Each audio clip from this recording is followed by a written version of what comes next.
जय हिंद बच्चों। आज आपका 30वां प्रैक्टिस सेट है जीएस का। और पहला क्वेश्चन है, इंटरनेट को बनाने वाला कंप्यूटर नेटवर्क टेलीफोन पानी के नीचे की केबलों और डैश द्वारा जुड़ा होता है। Option A email, B e पुस्तकें, C public telephone booth, D उपग्रह। इसका सही उत्तर बताना है आपको। इसका सही उत्तर होगा डी उपग्रह। ठीक। एक कंप्यूटर नेटवर्क संसाधनों को साझा करने के उद्देश्य से एक साथ जुड़े कंप्यूटरों का एक सेट है। कंप्यूटर नेटवर्क टेलीफोन, पानी के नीचे फाइबर, ऑप्टिकल केबल्स, उपग्रह आदि से जुड़े होते हैं। सर्वाधिक ज्ञात कंप्यूटर नेटवर्क इंटरनेट है। चलिए क्वेश्चन नंबर 2, ताजमहल के पीला होने के लिए निम्न में से कौन जिम्मेदार है। क्वेश्चन फिर दोबारा सुनिए, ताजमहल के पीला होने के लिए निम्न में से कौन जिम्मेदार है। A potassium, B carbon dioxide, C sulphur dioxide, D कोई विकल्प सही नहीं है। इसका सही उत्तर बताइए। इसका सही उत्तर होगा सी सल्फर डाइऑक्साइड। ठीक। ताजमहल पर सल्फर डाइऑक्साइड SO2 का अत्यधिक बुरा प्रभाव पड़ता है। मथुरा रिफाइनरी जो इसके बगल में है और अन्य उद्योगों द्वारा उत्सर्जित SO2 जब ऑक्सीजन के साथ मिल जाता है तो यह वायुमंडल में सल्फ्यूरिक एसिड का निर्माण करता है जो ताजमहल को पीला होने के लिए उत्तरदायी है। चलिए अब चलते हैं तीसरा क्वेश्चन, भूकंपी तरंगों डैश उपकरण द्वारा रिकॉर्ड किया जाता है। ए भूकंप लेखी, बी ओडोग्राफ, सी आइसोग्राफ, डी लिथोग्राफ। सही उत्तर बताइए इसका। इसका सही उत्तर होगा ए भूकंप लेखी। ठीक है। भूकंप का संकेत भूकंप की तीव्रता, दिशा और अवधि को संचालित रूप से पहचानने और रिकॉर्ड करने के लिए जिस उपकरण को काम में लाया जाता है उसे सिस्मोग्राफ कहा जाता है। क्या कहा जाता है? सिस्मोग्राफ। ठीक। सिस्मोग्राफी भूकंप के कंपन की वैज्ञानिक माप और रिकॉर्डिंग है। इन रिकॉर्डों का अध्ययन भूकंप विज्ञान के रूप में जाना जाता है। क्वेश्चन नंबर 4, पृथ्वी के गुरुत्व त्वरण जी का मान डैश क्या है। ए विषुवत वृत्त की अपेक्षा ध्रुवों पर अधिक होता है, बी विषुवत वृत्त की अपेक्षा ध्रुवों पर कम होता है, सी दक्षिणी ध्रुव की तुलना में उत्तरी ध्रुव पर अधिक होता है, डी उत्तरी ध्रुव की तुलना में दक्षिणी ध्रुव पर अधिक होता है। इसका सही उत्तर बताइए।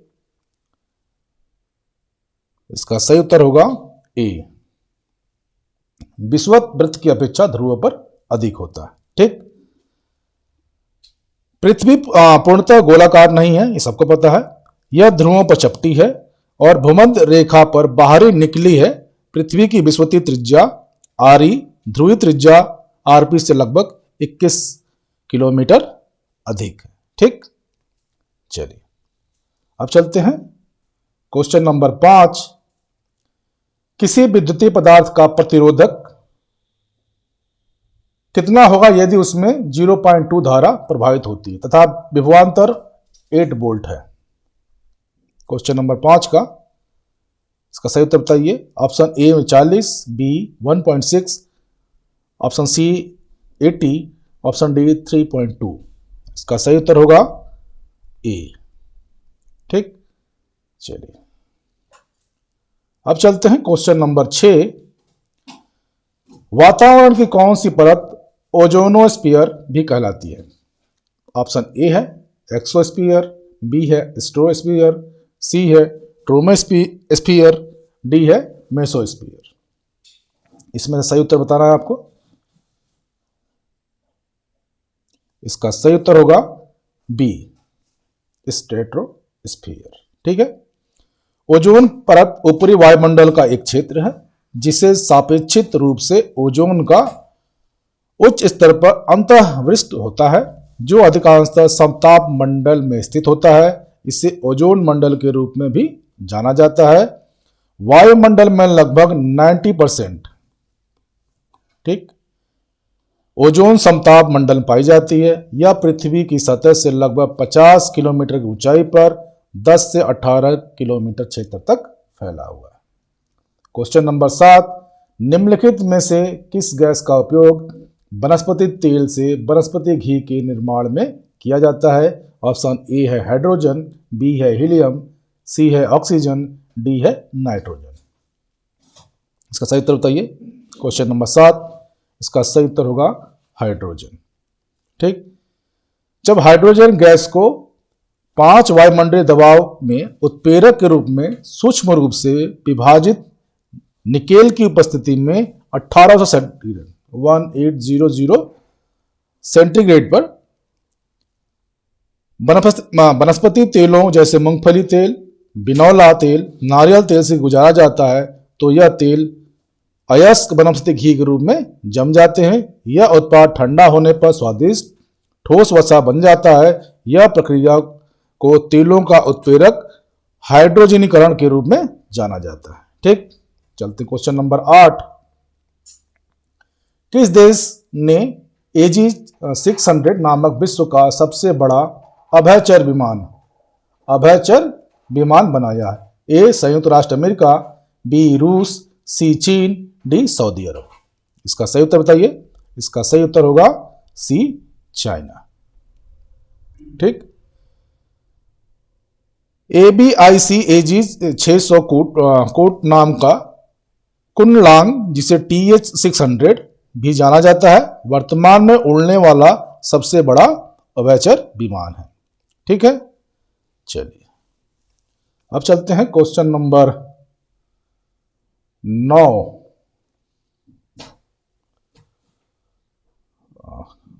Question number 10। क्वेश्चन नंबर 10, अंग जिनकी संरचना तथा घटक भिन्न होते हैं परंतु समान कार्य करते हैं डैश कहलाते हैं? एक समरूप अंग, बी समजात अंग, सी विषम रूप अंग, डी समधर्मी अंग। इसका सही उत्तर बताइए 10वें का। इसका सही उत्तर होगा समरूप अंग। ठीक, ऐसे अंग जिनकी मूल रचना जो अलग अलग होती है लेकिन वे एक जैसे ही दिखाई देते हैं और समान कार्य के लिए प्रयुक्त होते हैं समजात या समरूप अंग कहलाते हैं। ठीक है, चलते क्वेश्चन नंबर 11, आहार नाल का सबसे लंबा भाग कौन सा है? आहार नाल का सबसे लंबा भाग कौन सा है? ए ग्रासनली, बी क्षुद्रांग, सी बृहत अंग और डी मुहगुद। इसका सही उत्तर बताइए। इसका सही उत्तर होगा क्षुद्रांत, छोटी आंत जिसे बोलते हैं। ठीक है,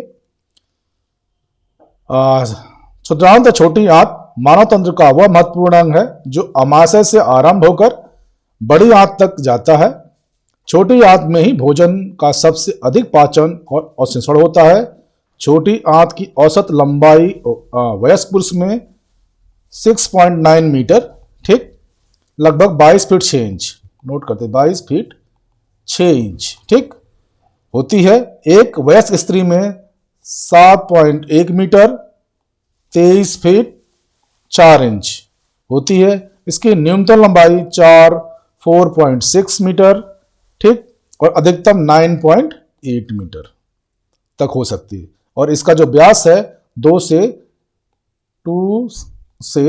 3.5 तक सेंटीमीटर तक होता है। ठीक है, क्वेश्चन नंबर 12, भारतीय संसद को कम से कम मिलना चाहिए, भारतीय संसद को कम से कम डैश मिलना चाहिए?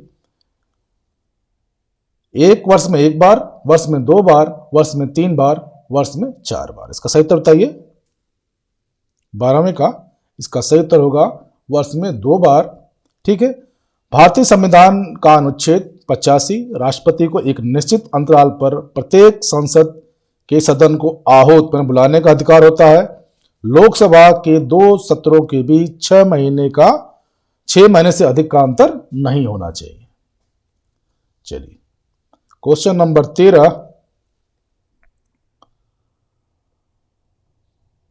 राज्यसभा के सदस्य बनने के लिए व्यक्ति की न्यूनतम योग्यता क्या है? मिनिमम क्वालिफिकेशन क्या है?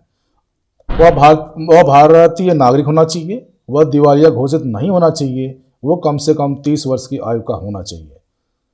ऑप्शन ए तथा 2 दोनों, ऑप्शन बी है केवल 2, ऑप्शन सी है 1 तथा 3, ऑप्शन डी है 1, 2, 3। इसका सही उत्तर बताइए। क्वेश्चन नंबर 13, इसका सही उत्तर होगा सी, 1 और 3। भारतीय संविधान के भाग 5 के तहत अनुच्छेद 84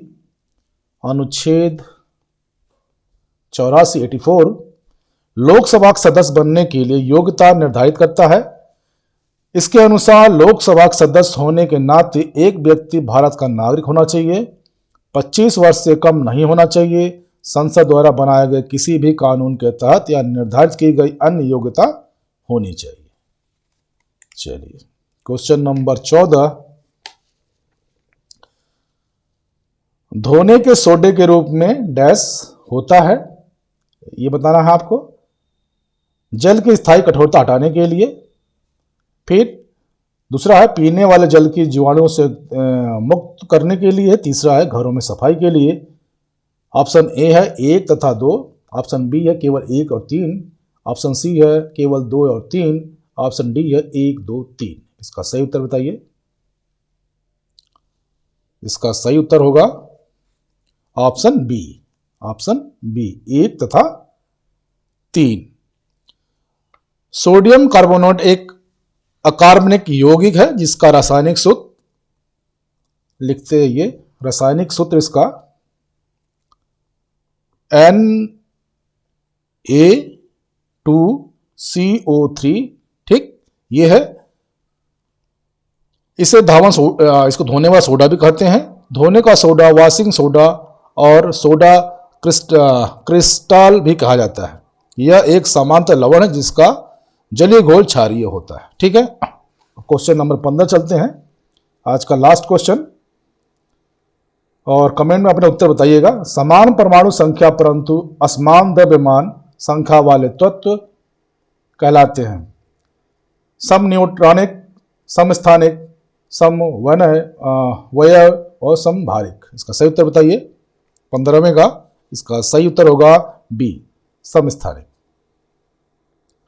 समस्थानिक आइसोटॉप एक ही तत्व के परमाणु जिनकी संख्या समान होती है परंतु भार अलग अलग होता है, उसे समस्थानिक कहा जाता है। इसके साथ ही आज आपके प्रैक्टिस सेट के 15 क्वेश्चन समाप्त होते हैं। जय हिंद, जय भारत, खुश रहिए, स्वस्थ रहिए, मस्त रहिए। Thank you all of you.